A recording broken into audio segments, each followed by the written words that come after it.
ಇದು ಯಾಕೆ ಹುಟ್ಕೋತು ಅನ್ನೋದು ಕುತೂಹಲ. ಯಾಕೆಂದರೆ ನಾವೆಲ್ಲ ಭಾಳ ಚಿಕ್ಕವರು ಅವಾಗ. ವಯಸ್ಸಿಗೆ ಬುದ್ಧಿ ಬಂದ ತಕ್ಷಣ ಗೊತ್ತಿದ್ದು ಕರ್ನಾಟಕ ರಕ್ಷಣಾ ವೇದಿಕೆ ಅಂದರೂ ಕೆಲವುದು ರೆಫರೆನ್ಸಸ್ ಇರುತ್ತಲ್ಲ ಸರ್, ಅಲ್ಲೆಲ್ಲೋ ಗಲಾಟೆ ಆಯಿತು ಅಥವಾ ಕನ್ನಡ ರಕ್ಷಣೆ ಕರ್ನಾಟಕ ರಕ್ಷಣೆ ಅಂತ ಸುದ್ದಿ ಮಾಡೋದು. ಬಟ್ ಇದು ಹುಟ್ಕೊಂಡಿದ್ದು ಏನಕ್ಕೆ? ನಾನು 9ನೇ ಕ್ಲಾಸ್ ಮುಗಿದಿತ್ತಷ್ಟೇ. ನಾನು ನಮ್ಮ ಊರು ಅರಸೀಕೆರೆಯಿಂದ 1 ಕಿಲೋಮೀಟರ್ 1.5 ಕಿಲೋಮೀಟರ್ ಮಾಲೇಕಲ್ ತಿರುಪತಿ ಅಂತ ಒಂದು ಪುಣ್ಯಕ್ಷೇತ್ರ. ಹೌದು. ಬಹುಶಃ ದೊಡ್ಡ ತಿರುಪತಿ, ಆಂಧ್ರದ ದೊಡ್ಡ ತಿರುಪತಿ ಏನಿದೆ ಅದೇ ಮಾದರಿಯಲ್ಲಿ ಇರುವಂಥ ನಮ್ಮ ಊರು. ನಾವು ಅಲ್ಲಿಂದ ಸ್ಕೂಲಿಗೆ ಬರಬೇಕು ಅಂದರೆ 1.5 ಕಿಲೋಮೀಟ್ರ್ ಅರಸೀಕೆರೆ ಸಿಟಿಗೆ ಬರಬೇಕು.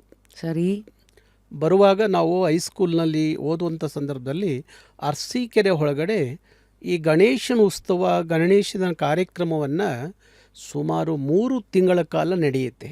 ಕರ್ನಾಟಕದಲ್ಲಿ ಆ ಥರ ಗಣೇಶನ ಉತ್ಸವ ಎಲ್ಲೂ ನಡೆಯೋದಿಲ್ಲ. ಅದ್ಭುತವಾದಂಥ ಗಣೇಶ ಕಾರ್ಯಕ್ರಮ 3 ತಿಂಗಳ ಕಾಲ ನಡೆಯುತ್ತೆ. ಪ್ರತಿದಿನ ಆರ್ಕೆಸ್ಟ್ರಾಗಳು ಅಲ್ಲಿ ನಡೆಯೋವು. ಕರ್ನಾಟಕದ ಎಷ್ಟು ಆರ್ಕೆಸ್ಟ್ರಾಗಳು ಇರ್ತಾವೋ ಅಷ್ಟು ಆರ್ಕೆಸ್ಟ್ರಾಗಳು ಅಲ್ಲಿ ನಡೆಯೋದು. ನಾವು ಸ್ಕೂಲ್ ಮುಗಿಸ್ಕೊಂಡು ಬರುವಾಗ ಅರಸೀಕೆರೆ ಒಳಗಡೆ ಒಂದು ದೊಡ್ಡ ಬೀದಿ ಇದೆ. ಅಲ್ಲಿ ಈ ರೈಲ್ವೆಯ ಕಾಮಗಾರಿಗಾಗಿ ಬಂದಂಥ ತಮಿಳರು, ಬಹುತೇಕ ತಮಿಳರಿರುವಂಥ ಅದೊಂದು ಬಡಾವಣೆ. ಅವರು ಅಲ್ಲಿ ಆರ್ಕೆಸ್ಟ್ರಾ ಮಾಡುವಾಗ ಬಂದು ಗಲಾಟೆ ಮಾಡೋರು, ತಮಿಳ್ ಹಾಡನ್ನ ಹಾಡಿ ಅಂತ. ನಾವು ಶಾಲೆಯಿಂದ ಒಂದು 20-30 ಜನ ಹುಡುಗರು ಬರ್ತಾಯಿದ್ದು. ಆ ಕಾರ್ಯಕ್ರಮದಲ್ಲಿ ಭಾಗಿಯಾದಾಗ ಇವ್ರು ಯಾಕೆ ಇಲ್ಲಿ ತಮಿಳ್ ಹಾಡ್ತಾರೆ, ತಮಿಳಿನ ಅಗತ್ಯ ಏನಿದೆ? ಹಾಸನ ಜಿಲ್ಲೆಯ ಅರಸೀಕೆರೆ ತಾಲೂಕಿನ ಅಪ್ಪಟ್ಟ ಕನ್ನಡಿಗರಿರುವಂಥ ತಾಲೂಕಿನಲ್ಲಿ ಇಲ್ಲಿ ತಮಿಳು ಯಾಕೆ ಆಡಬೇಕು ಅಂತ ಹೇಳಿ ಒಂದಿನ ಭಾರಿ ದೊಡ್ಡ ಗಲಾಟೆ ಮಾಡಿದ್ರು. ಗಲಾಟೆ ಮಾಡಿದಾಗ ಆಗ ನಮ್ಮನ್ನು ಅರಸೀಕೆರೆ ನಗರ ಠಾಣೆಯ ಸಬ್ ಇನ್ಸ್ಪೆಕ್ಟರ್ ಮಾದೇವನವರು ನನ್ನ ಕರ್ಕೊಂಡೋಗಿ ಲಾಕಪ್ಪಲ್ಲಿ ಸಿಕ್ಕಾಬಟ್ಟೆ ಹೊಡೆದು 2 ದಿವಸ ಲಾಕಪ್ಪಲ್ಲಿ ಇಟ್ಟಿದ್ದರು. ನಮ್ಮ ತಂದೆ ಭಾರಿ ಶಿಸ್ತಿನ ಮನುಷ್ಯ. ಅವ್ರಿಗೆ ಇದೆಲ್ಲ ಅಗತ್ಯವೂ ಇಲ್ಲ, ಬೇಕಾಗಿಯೂ ಇಲ್ಲ. ನೀವು ಓದಕ್ಕೆ ಹೋಗ್ತೀಯಾ, ಓದಬೇಕು, ಮನೆಗೆ ಬರಬೇಕು, ಇಲ್ಲ ತೋಟದ ಹೊಲದ ಕೆಲಸ ಮಾಡಬೇಕು ಅಷ್ಟೇ, ಬೇರೆ ಉಸ್ತುವಾರಿ ಬೇಡ. ನಮ್ಮ ಅಜ್ಜ ಯಾವಾಗಲೂ ಹೇಳೋರು, ನಮ್ಮ ತಾತ ಜವರೇಗೌಡರು ಅಂಥೇಳಿ ಅವರೊಂದು ಮಾತು ಹೇಳೋರು, ಮಗನೇ ನೀನು ಊರು ದನ ಕಾಯ್ದು ದೊಡ್ಡ ಬೋರ ಅನಿಸ್ಕೋಬೇಡ, ಚೆನ್ನಾಗಿ ಮನೆ ದನ ಕಾಯೋದು ಕಲಿ ಅಂತ ಹೇಳೋರು. ನಮ್ಮಪ್ಪ ಅದನ್ನೇ ಹೇಳೋರು, ಊರು ಉಸ್ತುವಾರಿ ಬೇಕಾಗಿಲ್ಲ, ನೀನು ಮನೆಯಲ್ಲಿ ಮಗನಾಗಿದ್ದರೆ ಸಾಕು ಅಂಥೇಳಿ. ಆದರೆ ಅವತ್ತು ಯಾವಾಗ ಪೊಲೀಸ್ ಸ್ಟೇಷನಲ್ಲಿ 2 ದಿವಸ ಇದ್ದೆ ಅನ್ನೋದು ನಮ್ಮ ಅಪ್ಪನಿಗೆ ಗೊತ್ತಾಯಿತು. ಅಲ್ಲಿ ಪೊಲೀಸ್ನವ್ರು ಹೊಡೆದಿದ್ರು. ಮನೆಗೆ ಬಂದಾಗ ನಮ್ಮ ತಾಯಿಯ ತಮ್ಮ ಸೋದರ ಮಾವ ನನಗೆ ಒಂದು ಒಳಕೆ ಸೌದಿ ತೊಗೊಂಡು ಎತ್ತಿ ಹೊಡೆದ್ರು ತಲೆಗೆ. ಯಾಕೆಂದರೆ ನಮ್ಮ ವಂಶದಲ್ಲಿ ಯಾರೂ ಪೊಲೀಸ್ ಸ್ಟೇಷನ್ ಮೆಟ್ಲು ಹತ್ತಿರಲಿಲ್ಲ. ನಮ್ಮ ಹಳ್ಳಿಗಳಲ್ಲಿ ಏನು ಅಂದರೆ ಪೊಲೀಸ್ ಸ್ಟೇಷನ್ಗೆ ಏನಾದರೂ ಹೋಗ್ಬಿಟ್ರೆ ಅದರಂಥ ಅಪರಾಧ ಮತ್ತೊಂದಿಲ್ಲ ಅನ್ನೋ ರೀತಿಯಲ್ಲಿ ಸ್ಟೇಷನ್ ಮೆಟ್ಲು ಹತ್ಬಿಟ್ರೆ ಅಂದರೆ ಏನೋ ಅಂತ. ಹಾಗೆ ನಮ್ಮ ತಂದೆ ನನ್ನ ಸಿಕ್ಕಾಪಟ್ಟೆ ಹೊಡೆದ್ರು ಅವತ್ತು. ಆಗ ರಕ್ತ ಸೋರ್ತಾ ಇದೆ. ರಕ್ತ ಸೋರ್ತಿದ್ರೆ ನನ್ನ ತಾಯಿ ಮಾತ್ರ ತುಂಬ ಅದನ್ನು ನೋಡೋಕ್ಕಾಗ್ದಲೇ ಕಿರಿಚಾಡ್ತಾರೆ, ಕೂಗಾಡ್ತಾರೆ.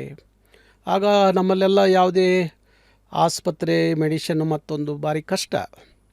ಕಾಪಿ ಪುಡಿ ತಗೊಂಡು ಅರಿಶಿನ ಕಾಪಿ ಪುಡಿ ಮಿಕ್ಸ್ ಮಾಡಿ ನನ್ನ ತಲೆಗೆ ಕಟ್ಟಿ ಹಳೆ ಸೀರೆಯನ್ನು ಹರಿದ್ಬಿಟ್ಟು ಕಟ್ಟಿರ್ತಾರೆ ತಲೆಗೆ. ಕಟ್ಟಿ ಎಷ್ಟೇ ಬಲವಂತ ಮಾಡಿದ್ರು ಊಟ ಮಾಡೋದಿಲ್ಲ. ಅವತ್ತು ಮಲಗ್ತೀನಿ. ರಾತ್ರಿ 2 ಗಂಟೆಗೆ ನನಗೆ ಈ ಜಾಗದಲ್ಲಿ ಇರಬಾರ್ದು ಅಂತ ಅನಿಸುತ್ತೆ. ಕನ್ನಡ ಅಂತ ಕೇಳಿದ್ದಕ್ಕೆ ಅಲ್ಲಿ ಹೊಡೆದ್ರು ಪೊಲೀಸ್ ಸ್ಟೇಷನಲ್ಲಿ. ಮನೆಯಲ್ಲಿ ಬಂದು ಇವರು ಹೊಡೆದ್ರಲ್ಲ ಅಂತ ಹೇಳಿ ಇಂಥ ಜಾಗದಲ್ಲಿ ನಾನು ಇರಬಾರ್ದು ಅಂತ ಹೇಳಿ ಮನೆಯಿಂದ ಹೊರಡ್ತೀನಿ ರಾತ್ರಿ 2 ಗಂಟೆ. ಅರಸೀಕೆರೆಯಿಂದ ಬಾಂಬೆಗೆ ತೆಂಗಿನಕಾಯಿ ಲಾರಿ ಹೋಗುತ್ತೆ. ಆ ಲಾರಿ ಹತ್ತಿ ಬಾಂಬೆಗೆ ಹೊರಟೋದೆ. ಓಹೋ, ಹೀಗೆನಾ ನೀವು ಅಲ್ಲಿ ಹೋಟೆಲಲ್ಲಿ ಕೆಲಸ ಮಾಡೋಕ್ಕೆ ಸ್ಟಾರ್ಟ್ ಮಾಡಿದ್ದು? ಇಲ್ಲ, ಅಲ್ಲೊಂದು ಐಸ್ ಕ್ರೀಮ್ ಫ್ಯಾಕ್ಟ್ರಿ, ಅಲ್ಲಿ ನನಗೆ ಈ ಲಾರಿಯವನು ಏನು ಮಾಡ್ದ, ಪೂನಾದ ಹತ್ರ ಹೈವೇಲಿ ಬಿಟ್ಬಿಟ್ಟು ಹೋಗ್ಬಿಟ್ಟ ಮಧ್ಯರಾತ್ರಿ.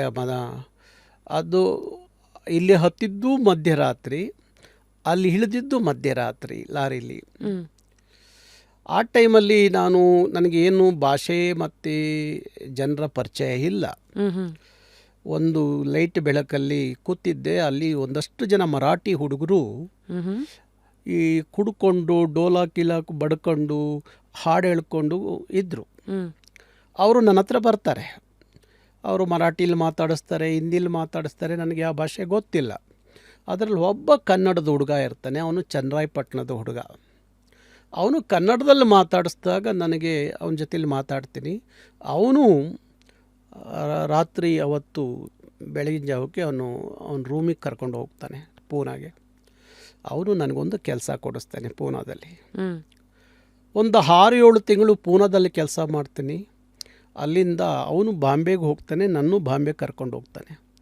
ಮತ್ತು ಅಲ್ಲಿ ಕೆಲಸಕ್ಕೆ ಸೇರಿಕೊಂಡು ಆಗ ಶಿವಸೇನೆ ಪ್ರಾರಂಭದ ದಿನಗಳು ಮಹಾರಾಷ್ಟ್ರದಲ್ಲಿ ಮುಂಬೈಯಲ್ಲಿ ಶಿವಸೇನೆದ ಪ್ರಾರಂಭ ದಿನಗಳು.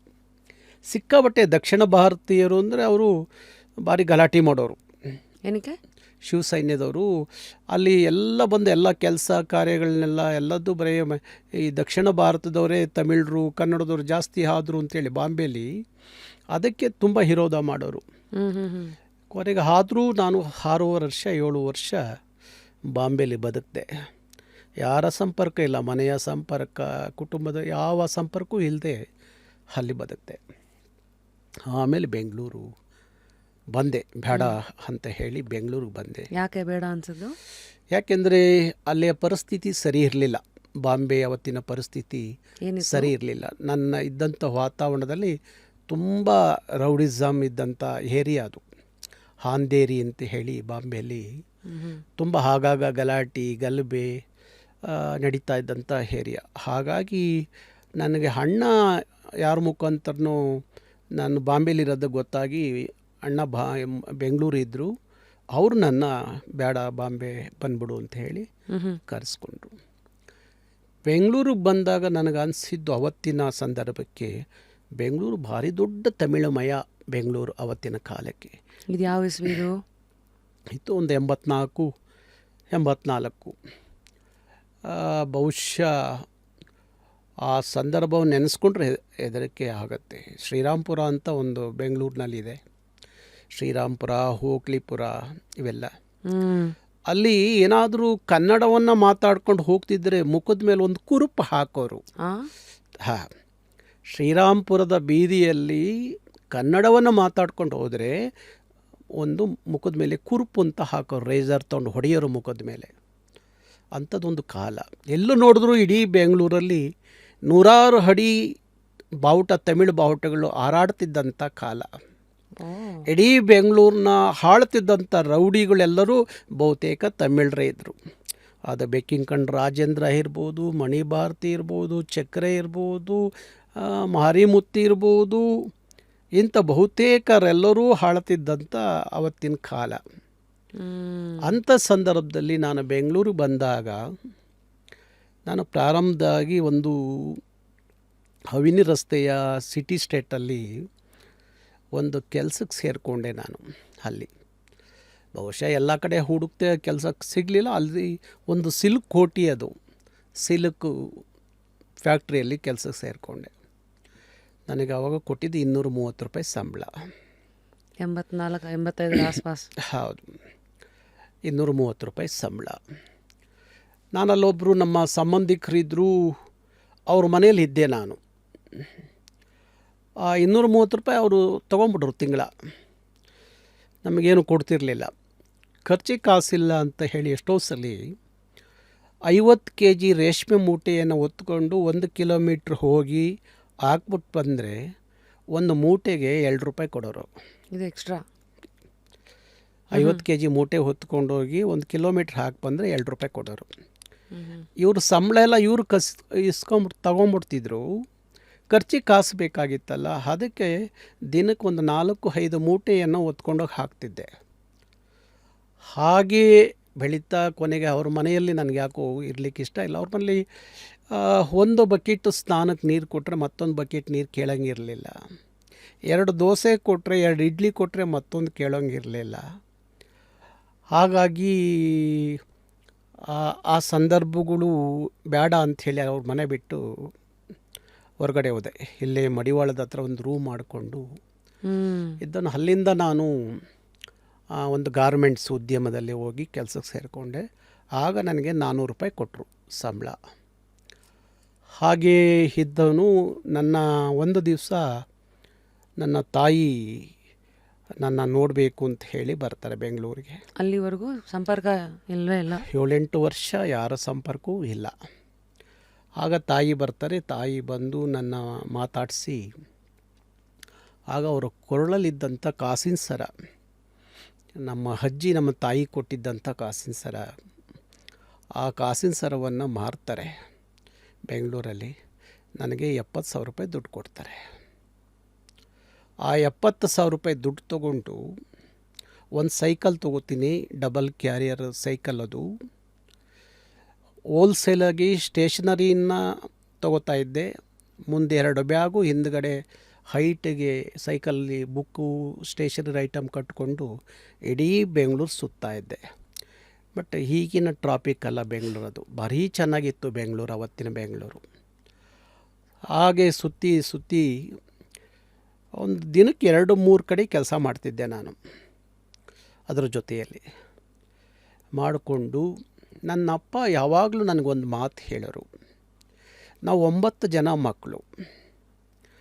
ಈ ದಿನ ಈ ಥರದೊಂದು ಘಟನೆಗಳಾದಾಗ ನಮ್ಮ ಅಪ್ಪಾಜಿ ನನಗೆ ಹೇಳ್ತಿದ್ದ ಮಾತೇನೆಂದರೆ, ನೀನು ನನ್ನ 9 ಜನ ಮಕ್ಕಳಲ್ಲಿ ನೀನು ಒಬ್ಬ ಹುಟ್ಟಬಾರ್ದಾಗಿತ್ತು ಅಂತ ಹೇಳೋರು. ದಿನಕ್ಕೆ ಏನಾದರೂ ಒಂದು ಗಲಾಟೆ, ಏನಾದ್ರು ಒಂದು ವಿಚಾರಕ್ಕೆ ಹೋಗ್ತೀಯಾ, ನಿನಗೆ ಯಾಕೆ ಬೇಕು ಊರು ಉಸ್ತುವಾರಿ, ಬೇಡ ಅಂತ ಕೇಳಿದ್ರು ಕೇಳಲ್ವಲ್ಲ ಅಂತ ಯಾವಾಗಲೂ ಹೇಳೋರು. ಆ ಕೊರಗು ನನಗೆ ಯಾವಾಗಲೂ ಕಾಡೋದು, ಯಾಕೆ ನನ್ನ ಅಪ್ಪಾಜಿ ಹಿಂಗೆ ಹೇಳ್ತಾರೆ ಅಂತ. ಹಾಗಾಗಿ ನಾನು ಬೆಂಗಳೂರಿನಲ್ಲಿ ಆ ಸ್ಟೇಷನರಿ ಇದು ಎಲ್ಲ ಮಾಡ್ತಾ ಮಾಡ್ತಾ ಒಂದು ಚಿಕ್ಕದಾಗಿ ಗಾರ್ಮೆಂಟ್ಸ್ ಉದ್ಯಮ ಪ್ರಾರಂಭ ಮಾಡಿದೆ. ಉದ್ಯಮ ಮಾಡಿದೆ.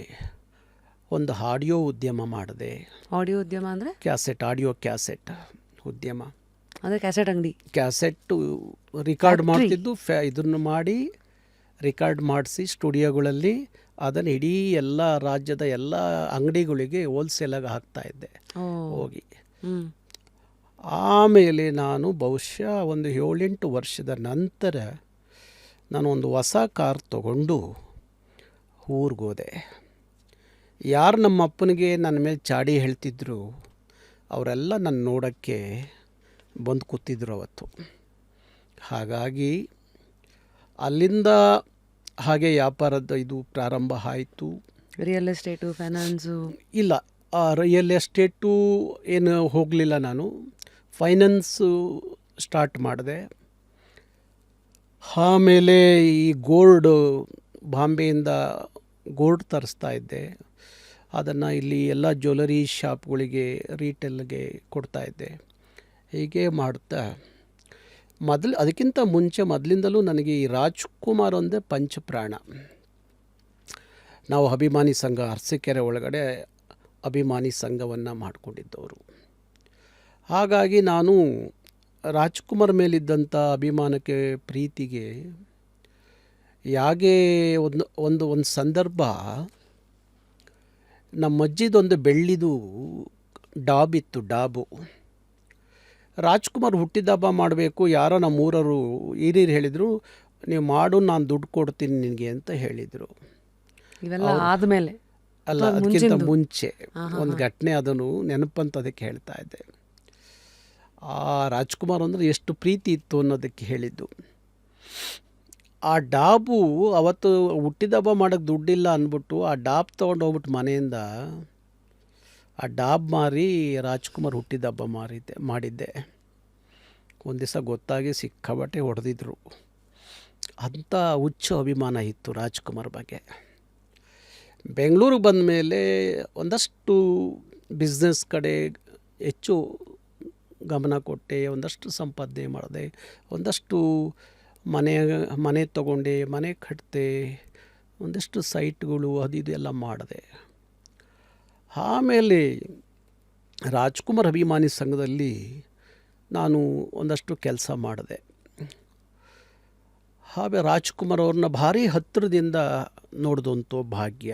ಅವ್ರ ಜೊತೆಲಿ ಫಸ್ಟ್ ಟೈಮ್ ಮೀಟ್ ಮಾಡಿದ್ದು ಬಹುಶಃ ಒಂದು 88-89 ಇರಬೇಕು.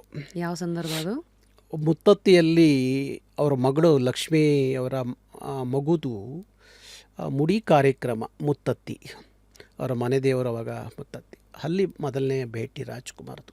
ಏನು ಕೇಳಿದ್ರಿ? ಏನು ಹೆಂಗೆ ಗುರ್ತಿಸ್ಕೊಂಡ್ರಿ ತಮ್ಮನ್ನು ತಾವು? ಬಹುಶಃ ರಾಜ್ಕುಮಾರ್ ನೋಡಿದ್ದೇ ಒಂದು ಅದ್ಭುತವಾದ ಸಂದರ್ಭ ಅದು. ರಾಜ್ಕುಮಾರ್ಗೋಸ್ಕರ ಒಂದು ಒಳ್ಳೆ ಗಂಧದ ಹಾರ ಇದೆಲ್ಲ ತೊಗೊಂಡು ಹೋಗಿದ್ದೆ. ಅವ್ರಿಗೆ ಹೋಗಿ ಹಾರ ಹಾಕಿದ ಮೇಲೆ ಅವ್ರು ಗಟ್ಟಿಯಾಗಿ ನನ್ನ ಹಪ್ಕೊಂಡಾಗ ಎಂಥ ಎಲ್ಲೋ ನನ್ನ ತಾಯಿಯ ಮಡ್ಲಲ್ಲಿ ಮಲಗಿದ ಆ ಕ್ಷಣ ರಾಜ್ಕುಮಾರ್ ಹಪ್ಪಿಗೆ ನನಗೆ ಹಂಗೆ ಅನ್ನಿಸ್ತು. ಆವತ್ತಿನಿಂದ ರಾಜ್ಕುಮಾರ್ ಅವರು ಭಾರಿ ಹತ್ತಿರವಾಗಿ ಆಗ್ತಾ ಹೋದೆ. ಅವರ ಪ್ರತಿ ಹುಟ್ಟುಹಬ್ಬ ಬಂದರೆ 5:30-6 ಗಂಟೆಗೆ ಅವ್ರ ಮನೇಲಿ ಇರ್ತಿದ್ದೆ ನಾನು. ಅವರಿಗೆ ಈ ಬಾದಾಮಿ ಬರ್ಫಿ ಅಂದರೆ ಮೆಜೆಸ್ಟಿಕಲ್ಲಿ ಒಂದು ಆರ್ಯಭವನ್ ಅಂತ ಒಂದು ಸ್ವೀಟಲ್ಲಿದೆ ಅಂಗಡಿ ಇತ್ತು. ಅಲ್ಲಿ ಒಂದು ಬರ್ಫಿ ಒಂದು 2-3 kg ತೊಗೊಂಡು ಒಂದು ದೊಡ್ಡ ಗಾತ್ರದ ಹೂವಿನ ಹಾರ ಮಾಡಿಸ್ಕೊಂಡು ಅಲ್ಲಿ ಹೋಗ್ತಾಯಿದ್ದೆ. ಹೀಗೆ ಹತ್ತಿರವಾಗ್ತಾ ರಾಜ್ಕುಮಾರ್ ಅಭಿಮಾನಿ ಸಂಘದಲ್ಲಿ ಸ್ವಲ್ಪ ದಿವಸ ಕೆಲಸ ಮಾಡಿದೆ. ಅದಾದ ಮೇಲೆ ನನಗೆ ಒಂದು ರಾಜ್ಕುಮಾರ್ ಅಭಿಮಾನಿ ಸಂಘ ಆ ಸಂದರ್ಭಕ್ಕೆ ರಾಜ್ಕುಮಾರ್ ಕುಟುಂಬದಿಂದ ಈ ಅಭಿಮಾನಿ ಸಂಘಕ್ಕೂ ನಮಗೂ ಯಾವುದೇ ಸಂಬಂಧ ಇಲ್ಲ ಅಂತ ಒಂದು ಸಂದರ್ಭದ ಯಾವುದೋ ಒಂದು ಘಟನೆಗೆ ಅವರು ಒಂದು ಸ್ಟೇಟ್ಮೆಂಟ್ ಕೊಟ್ಬಿಟ್ರು. ಆಗ ನನಗನ್ನಿಸ್ತು, ಇಲ್ಲ, ರಾಜ್ಕುಮಾರ್ ಅಭಿಮಾನಿ ಸಂಘ ಇಲ್ಲಿ ಕನ್ನಡದ ಕೆಲಸ ಎಷ್ಟರ ಮಟ್ಟಿಗೆ ಮಾಡಲಿಕ್ಕೆ ಸಾಧ್ಯ ಆಗುತ್ತೆ. ಯಾಕೆಂದರೆ ಏನಾರು ಒಂದು ಘಟನೆ ಆದರೆ ಅವ್ರೇನು ಮಾಡೋರು ಅಂದರೆ ಪಾರ್ವತಮ್ಮನವರು ಒಂದು ಸ್ಟೇಟ್ಮೆಂಟ್ ಕೊಟ್ಬಿಡೋರು, ಆ ಅಭಿಮಾನಿ ಸಂಘಕ್ಕೂ ನಮಗೂ ಯಾವುದೇ ಸಂಬಂಧ ಇಲ್ಲ ಅಂತ. ಹಾಗಾಗಿ ಇದು ಬೇಕಾ ಅಂತ ಹೇಳಿ ನನಗೆ ಒಂದು ಅಚ್ಚುಮೆಚ್ಚು ಅಂದರೆ ಒಂದು ರಾಜ್ಕುಮಾರ್ ಸಿನಿಮಾಗಳು, ಮತ್ತೊಂದು ನನಗೆ ನಾನು ಓದುವ ಕಾಲಕ್ಕಿದ್ದಂಥ ಪದ್ಯಗಳು. ಇದೆಲ್ಲ ಇವತ್ತು ಕುವೆಂಪು ಅವರ ಪದ್ಯಗಳು ನನಗೆ ಭಾರಿ ಅಚ್ಚುಮೆಚ್ಚು. ಅವ್ರ ವಿಚಾರಗಳು ಅವೆಲ್ಲ ನನಗೆ ತುಂಬ ಅಚ್ಚುಮೆಚ್ಚು. ಅವರನ್ನು ಮೀಟ್ ಮಾಡಿದಿರಿ ಕೂಡ ತಾವು? 2 ಬಾರಿ ಭೇಟಿ ಮಾಡಿದ್ದೆ. 2 ಬಾರಿ ಭೇಟಿ ಮಾಡಿದ್ದೆ. ಹೇಗೆ? ನಮ್ಮ ದೊಡ್ಡರಂಗೇಗೌಡರು ಇದರಲ್ಲ, ಅವ್ರ ಮುಖಾಂತರ ದೇಜಗೋ, ಮೈಸೂರಿನ ದೇ ಜವರೇಗೌಡರು ಅಂತ ಅಪ್ಪಟ ಶಿಷ್ಯ, ಕುವೆಂಪು ಅವರಿಗೆ ಅಪ್ಪಟ ಶಿಷ್ಯ, ಅವ್ರ ಮುಖಾಂತರ ನಾನು ಹೋಗಿ ಕುವೆಂಪು ಅವ್ರನ್ನ ಭೇಟಿ ಮಾಡಿದೆ. ಮೊದಲನೇ ಸಲ ತುಂಬ ಚೆನ್ನಾಗಿ ಅವ್ರ ಜೊತೆಯಲ್ಲಿ ಕೂತ್ಕೊಂಡು ಮಾತಾಡಿದೆ. ನನಗೆ ಭಾರಿ ಅವರ ಒಂದು ಬಾರಿ ಅವರಿಗೆ ಪಾದ ಮುಟ್ಬಿಟ್ಟು ನಮಸ್ಕಾರ ಮಾಡಬೇಕು ಅನ್ನೋದಿತ್ತು. ಆಯಿತು. 2ನೇ ಸಲ ತುಂಬ ಚೆನ್ನಾಗಿ ಮಾತಾಡಿದ್ರು. ನನ್ನ ಪರಿಚಯ ಆಯಿತು. ಇವನು ಅಪ್ಪಟ ಕನ್ನಡದ ಅಭಿಮಾನಿ, ತುಂಬ ಕನ್ನಡದ ಬಗ್ಗೆ ಪ್ರೀತಿ ಇದೆ, ಕಾಳಜಿ ಇದೆ ಅಂತ ಅವರು ನನಗೆ ಬೆನ್ನ ಮೇಲೆಲ್ಲ ಕೈ ಹಾಕಿ ತೊಟ್ಟಿ, ಇಲ್ಲ ನೀನು ಕನ್ನಡದ ಕೆಲಸ ಚೆನ್ನಾಗಿ ನಿರಂತರವಾಗಿ ಮಾಡು, ನಿನಗೆ ಆ ಧೈರ್ಯ ಇದೆ, ಹಾಗೆ ಹೀಗೆ ಅಂತ ನನ್ನ ತುಂಬ ಕೊಂಡಾಡಿದ್ರು ಅವತ್ತು ಕೂರಿಸ್ಕೊಂಡು. ಅದಾದಮೇಲೆ 2ನೇ ಸಲ ಭೇಟಿ ಮಾಡೋಕ್ಕೆ ಅಂತ ಹೋದಾಗ ಅವರು ತೀರ್ಕೊಂಡಿದ್ರು. ಇದಕ್ಕೋಸ್ಕರ ನಾನು ನೀವು ಹೋದಾಗ ಮೊದಲನೇ ಭೇಟಿ ಮಾಡಿದಾಗ ನನ್ನ ಜೊತೆಯಲ್ಲಿ ಮಾತಾಡಿದ್ರು, ಚೆನ್ನಾಗಿದ್ದರು. ನಾನು 2ನೇ ಸಲ ಭೇಟಿ ಮಾಡುವಂಥ ಸಂದರ್ಭಕ್ಕೆ ಅವತ್ತು ಭೇಟಿ ಮಾಡಲಿಕ್ಕೆ ಅಂತ ಹೋದಾಗ ಗೊತ್ತಾಯಿತು ಮೈಸೂರಿಗೆ ಅವ್ರು ತೀರ್ಕೊಂಡಿದ್ದಾರೆ ಅಂತ. ಬಹುಶಃ ನಾನು ಆ 1 ತಿಂಗಳ ಕಾಲ ನಾನು ಚಪ್ಪಲಿ ಹಾಕಿರಲಿಲ್ಲ. ಅವತ್ತು ಅಲ್ಲಿ ಬಿಟ್ಟಿದ್ದ ಚಪ್ಪಲಿ, ಅವ್ರ ಅಂತ್ಯ ಸಂಸ್ಕಾರ ಅವರಿಗೆಲ್ಲ ಕಾರ್ಯಗಳು ಮುಗಿಯೋವರೆಗೂ ನಾನು ಕಾಲಿಗೆ ಚಪ್ಪಲಿ ಹಾಕಿರಲಿಲ್ಲ. ಅಲ್ಲಿಂದ ಸೀದಾ ನಾನು ಕುಪ್ಪಳ್ಳಿಗೆ ಹೋದೆ. ಅವ್ರ ಅಂತ್ಯ ಸಂಸ್ಕಾರದ ಜಾಗದಲ್ಲಿ ಸುಮಾರು ಓಡಾಡ್ಕೊಂಡು ಅಲ್ಲೆಲ್ಲ 1 ವಾರಗಳ ಕಾಲ ಕಾಲಲ್ಲಿ 1 ತಿಂಗಳು ಆದ ನಂತರ ನಾನು ಮತ್ತೆ ಚಪ್ಪಲಿ ನನ್ನ ಕಾಲಿಗೆ ಹಾಕಿದ್ದು. ಯಾಕೆ? ನನಗೆ ಅಷ್ಟೊಂದು ಕುವೆಂಪು ಅವ್ರು ಕಂಡ್ರೆ ಭಾರಿ ಅವ್ರನ್ನ ತುಂಬ ಪ್ರೀತಿ ಮಾಡ್ತಾಯಿದ್ದೆ. ಅವ್ರ ಪದ್ಯಗಳು ಅಂದರೆ ನನಗೆ ಅಚ್ಚುಮೆಚ್ಚು, ಅವರ ಕನ್ನಡದ ವಿಚಾರಗಳು ಅಚ್ಚುಮೆಚ್ಚು. ಹಾಗಾಗಿ ಬಹುಶಃ ಕುವೆಂಪು ನನಗೆ ಇವತ್ತಿಗೂ ಅದಕ್ಕೆ ಕರ್ನಾಟಕ ರಕ್ಷಣಾ ವೇದಿಕೆಯಲ್ಲಿ ನಾವು ಅವರ ಭಾವಚಿತ್ರವನ್ನು ಬಳಸ್ತೀವಿ. ಅವರ ಆದರ್ಶ ಯಾಕೆಂದರೆ ಜಾತಿ ಧರ್ಮಗಳನ್ನು ಮೀರಿದಂಥ ಪುಟ್ಟಪ್ಪ ಅಂತ ಹೇಳ್ಕೋಬೋದು. ಸಿಲುಕದಿರಿ ಮತವೆಂಬ ಮೋಹದ ಜ್ಞಾನಕ್ಕೆ, ಮತಿಯಿಂದ ದುಡೀರೈ ಲೋಕಹಿತಕ್ಕೆ, ಆ ಮತದ ಈ ಮತದ ಹಳೆ ಮತದ ಹೊಸ ಮತದ ಸಹವಾಸ ಸಾಕಿನ್ನು ಸೇರಿರೈ ಮನುಜ ಮತಕ್ಕೆ, ಓ ಬನ್ನಿ ಸೋದರರೇ ವಿಶ್ವಪಥಕ್ಕೆ ಅಂತ. ಎಲ್ಲ ಜಾತಿ ಧರ್ಮಗಳನ್ನು ಮೀರಿದಂಥ ಅವರ ಸಂದೇಶ, ವಿಶ್ವಮಾನವ ಸಂದೇಶ ನನಗೆ ಅಚ್ಚುಮೆಚ್ಚು. ಹಾಗಾಗಿ ಬಹುಶಃ ಅವರ ಭಾವಚಿತ್ರವನ್ನು ಇವತ್ತು ನಾವು ಕರ್ನಾಟಕ ರಕ್ಷಣೆಯಲ್ಲಿ ಇಟ್ಕೊಂಡಿದ್ದೀವಿ. ಸರಿ. ಅದಾದ ನಂತರ 1999ರಲ್ಲಿ ಕರ್ನಾಟಕದ ರಾಜಧಾನಿ ಬೆಂಗಳೂರು ನೋಡಿದಾಗ ಕನ್ನಡಿಗರ ಪರಿಸ್ಥಿತಿ, ಕನ್ನಡದ ಪರಿಸ್ಥಿತಿ, ಅವತ್ತು ಎಲ್ಲೂ ನೋಡಿದ್ರು ತಮಿಳು ಸಿನಿಮಾ, ತೆಲುಗು ಸಿನಿಮಾ, ಮತ್ತು ಎಲ್ಲೂ ನೋಡಿದ್ರು ತಮಿಳವರ ಪೋಸ್ಟ್ರುಗಳು, ಎಲ್ಲೂ ನೋಡಿದ್ರು ಬರವಣಿಗೆಗಳು ಗೋಡೆಗಳ ಮೇಲೆ. ಏನಿದೇನು ಕರ್ನಾಟಕದ ರಾಜಧಾನಿ ಬೆಂಗಳೂರ, ಇದ್ಯಾಕೆ ಇಲ್ಲಿ ಇಷ್ಟೊಂದು ತಮಿಳುಮಯ, ಇದ್ಯಾಕೆ ಇಲ್ಲಿ ಇಷ್ಟೊಂದು ತೆಲುಗುಮಯ ಅಂಥೇಳಿ ನನಗೆ ಅನ್ನಿಸ್ತು. ಈ ಎಷ್ಟೋ ಬಡಾವಣೆಗಳಲ್ಲಿ ಕನ್ನಡದವ್ರು ಹೋಗೋಕ್ಕೆ ಆಗ್ತಿರ್ಲಿಲ್ಲ. ಉದಾಹರಣೆಗೆ ಶ್ರೀರಾಮ್ಪುರ, ಓಕ್ಲಿಪುರ, ಆಕ್ಸ್ಟೌನು, ಕಾಕ್ಸ್ಟೌನು, ಕಮ್ಮನಹಳ್ಳಿ, ಅಗ್ರಹಾರ, ಕಮ್ಮನಹಳ್ಳಿ, ಈ ಭಾಗದಲ್ಲಿ ತುಂಬ ಭಾಗಗಳಲ್ಲಿ ಹೋಗೋಕ್ಕೆ ಆಗ್ತಿರಲಿಲ್ಲ, ಸಾಧ್ಯ ಇಲ್ಲ. ಬಡಾವಣೆಗಳಿಗೆ ಎಲ್ಲರ ಕನ್ನಡ ಮಾತಾಡಿಕೊಂಡು ಹೋಗೋಕ್ಕೆ ಭಯ ಬೀಳ್ತಿದ್ರು. ಒಂದು ಬಾವುಟ ಹಿಡಿಯೋಕ್ಕೆ ಭಯ ಬೀಳ್ತಿದ್ದಂಥ ಒಂದು ಕಾಲ. ಶ್ರೀರಾಮ್ಪುರ ಅಂತ ಹೇಳಿ ಅಲ್ಲೊಂದು ಗಾಂಧಿ ಮೈದಾನದಲ್ಲಿ ತಮಿಳರು ಸವಾಲು ಹಾಕೋರು, ಕನ್ನಡದವ್ರು ಯಾರಾದ್ರು ಗಂಡಸರಿದ್ದರೆ ಬಂದು ಇಲ್ಲಿ ಈ ಗಾಂಧಿ ಇದರಲ್ಲಿ ಮೈದಾನದಲ್ಲಿ ಒಂದು ಕಾರ್ಯಕ್ರಮ ಮಾಡಲಿ ಅಂತ. ಆದರೆ 1999ರಲ್ಲಿ ಕರ್ನಾಟಕ ರಕ್ಷಣಾ ವೇದಿಕೆ ಉದಯ ಆದಾಗ ಮೊದಲನೆಯ ಕಾರ್ಯಕ್ರಮವೇ ಅದೇ ಗಾಂಧಿ ಮೈದಾನದಲ್ಲಿ ಮಾಡ್ತೀವಿ.